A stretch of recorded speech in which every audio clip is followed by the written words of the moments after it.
तो देखो यहाँ पे केमिकल बॉन्डिंग का जल्दी से हम इंट्रोडक्शन देख लेते हैं। तो यहाँ पे देखो मॉलिक्यूल्स क्या होते हैं, तो यहाँ पे इसकी डेफिनेशन लिखी है, मैं हिंदी में बता देता हूँ कि मैटर के जो सबसे छोटे पार्टिकल होते हैं जो कि इंडिपेंडेंटली एग्जिस्ट कर सकते हैं, ठीक है, उनको हम बोलते हैं मॉलिक्यूल्स, ठीक है। तो ये क्या होते हैं, स्मॉलेस्ट पार्टिकल होते हैं मैटर के, जो कि एग्जिस्ट कर सकते हैं एज अ इंडिपेंडेंट एंटिटी। अब देखो ये दो तरीके के हो सकते हैं, होमोन्यूक्लियर और हीटेरोन्यूक्लियर। होमोन्यूक्लियर का मतलब क्या होता है, जिसमें सेम एटम्स हो मॉलिक्यूल्स में, ठीक है, एटम्स मिलकर के क्या बनाते हैं, मॉलिक्यूल्स। तो जिसमें भी सेम एटम्स होंगे उसको बोलेंगे होमोन्यूक्लियर। जैसे H2 हो गया तुम्हारा, दोनों हाइड्रोजन एटम है, O3 हो गया, P4S8, ठीक है, सब जैसे S8 है, इसमें सारे 8 के 8 सल्फर एटम है, तो ये होमोन्यूक्लियर हो गया।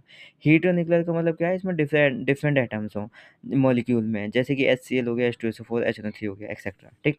अब देखो केमिकल बॉन्ड असल में होता क्या है, कुछ नहीं, ये अट्रैक्टिव फोर्स होता है जो कि एटम्स या फिर आयंस को आपस में जोड़ करके रखता है। ये अट्रैक्टिव फोर्स होता है। बस उस बॉन्ड को दिखाने के लिए हम लाइन बना देते हैं दो एटम्स के बीच में कि ये बॉन्ड है इनके बीच में। असल में वो लाइन नहीं होती, असल में अट्रैक्टिव फोर्स होता है उन दो एटम्स के बीच में, ठीक।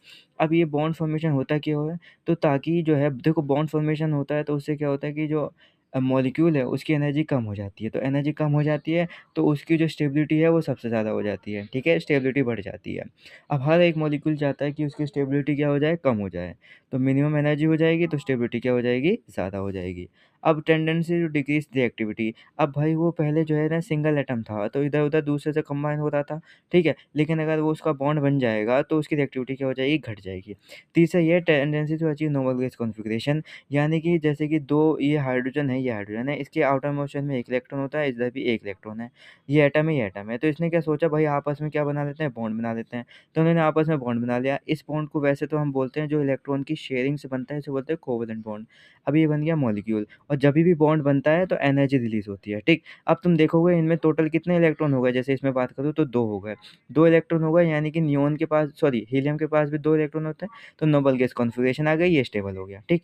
अब देखो मैं एनर्जी की कंपैरिज़न करता हूँ इन दोनों के बीच में। तो एनर्जी किसकी ज़्यादा होगी, हाइड्रोजन एटम की ज़्यादा होगी, हाइड्रोजन मॉलिक्यूल की एनर्जी कम होगी क्योंकि ये ज़्यादा स्टेबल होता है। स्टेबिलिटी किसकी ज़्यादा होगी, H2 मॉलिक्यूल की, हाइड्रोजन की कम होगी, ठीक है? अब जैसे हाइड्रोजन जो है ना डुप्लेट बनाता है, यानी कि डुप्लेट का मतलब क्या है कि यहाँ पे जो है ना इसके आउटर मोशन में 2 इलेक्ट्रॉन हो जाते हैं, ठीक? बॉन्ड फॉर्मेशन के बाद। लेकिन जो बोरॉन, कार्बन और नाइट्रोजन होते हैं वो ऑक्टेट बनाते हैं। मतलब जब ये बॉन्ड इस तरीके से बॉन्ड फॉर्मेशन करते हैं कि इनके आउटर मोशन में 8 इलेक्ट्रॉन हो जाएँ ताकि ये स्टेबल हो जाएँ, ठीक?